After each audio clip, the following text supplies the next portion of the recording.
মা আজকে কি পেঁয়াজি করবে? না, পেঁয়াজি করবো না। কদিন ধরে তুই বলছিলিস না মা পেঁয়াজ পরোটা করো, পেঁয়াজ পরোটা করো, তো আজকে পেঁয়াজ পরোটা করব। বাহ, আমি এতদিন ধরে বলছি আর তুমি করবে? হ্যাঁ, আজকে করব।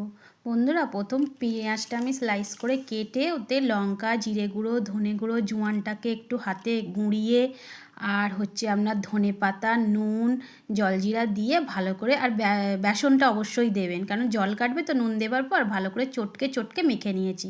তারপর আটাটা আগে থেকেই মাখা ছিল। তারপরে এইভাবে পুরটা দিয়ে আমি আস্তে আস্তে ফোল্ড করে নিয়ে উপর থেকে ধনে পাতা আর কালো তিল দিচ্ছি। এটা আমি কালো তিল দিয়ে ভালোভাবে বেলে আর একটা একটা করে চাটুতে ভেজে নেব।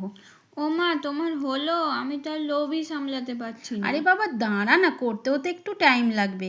দাঁড়ান বন্ধুরা, একটা হয়ে গেছে, আর একটা ভেজে তার আগে তাড়াতাড়ি ওকে দিই, বাদ বাকি পরে আবার ভাজা হবে। নেখা। ও মা, এটা তো খেতে খুব সুন্দর হয়েছে, দারুণ দারুণ। Thank you.